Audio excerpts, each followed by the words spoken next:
வணக்கம், நான் உங்க இருமதி பந்தலராஜா. தவறான சிகிச்சையால ஒரு மாணவி உயிரிழந்த சம்பவம் ஒரு மிகப்பெரிய அதிர்ச்சியை உண்டாக்கியிருக்கு. புதுக்கோட்டை மாவட்டத்தை சேர்ந்தவர் சீதாலட்சுமி அப்படின்ற பொண்ணு. அந்த பொண்ணு திருச்சி அரசு மருத்துவமனையில் செவிலியர் படிப்பு 3வது வருஷம் படிச்சுக்கிட்டு இருக்காங்க.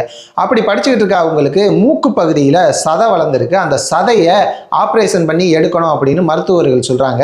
அதனால் திருச்சி அரசு மருத்துவமனையிலேயே சேர்ந்து அந்த சதையை நீக்கலாம் அப்படின்னு முடிவு பண்ணி அட்மிட்டும் பண்ணுறாங்க.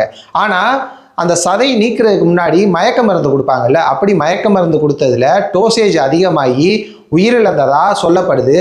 சக மாணவிகள் அந்த பொண்ணோட மரணத்துக்கு நீதி கேட்டு போராட்டம் பண்ணிட்டு இருக்காங்க. அறநிலையத்துறை அமைச்சர் ரமேஷ் அவர்கள் அந்த மாணவிகளை சந்திச்சு பேச்சுவார்த்தையில ஈடுபட்டுக்கிட்டு இருக்காரு. சம்பந்தப்பட்ட மருத்துவர்கள் மீது கண்டிப்பா நடவடிக்கை எடுத்தே ஆகணும். இறந்த பொண்ணுக்கு நீதி கிடைச்சே ஆகணும். அது மட்டும் கிடையாது, இந்த திருச்சி அரசு மருத்துவமனையில படிக்கிற பெண்கள், நீங்கள் என்ன வேணால் படிக்கல, எந்த கோர்ஸ் படிக்கிற பெண்களாக இருந்தாலும் அந்த அரசு மருத்துவமனையில் குறிப்பிட்ட நாளில் பணி செய்யணும் அப்படின்ற ஒரு நிபந்தனை இருக்குது. அது ப்ராக்டிக்கலாக கற்றுக்குறாங்க. சரி, படிக்கிற காலத்தில் ப்ராக்டிக்கலாக கற்றுக்கிறதுக்கு அரசு மருத்துவமனையில் கற்றுக்கிறதுக்கு நிறையா விஷயம் இருக்கும். அதனால் அது ஒரு நல்ல விஷயமாக தான் பார்க்கப்படுது. ஆனால் அங்கே வர்ற படிக்கிற சக மாணவிகளை வேலை வாங்குற விதம்னு ஒன்று இருக்கு இல்லையா, அங்கே இருக்கிற சீனியர் மருத்துவர்களுக்கு டீ வாங்கி கொடுக்கறது, டீ ஊற்றி கொடுக்கறது, இந்த மாதிரியான வேலைகளில் ஈடுபட சொல்கிறதா சில புகார்களும் வருது. அதாவது சக மாணவிகளை வேலையாட்களை பயன்படுத்துகிற மாதிரியான போக்கும் இந்த திருச்சி அரசு மருத்துவமனையில் நடந்துக்கிட்டு இருக்கு.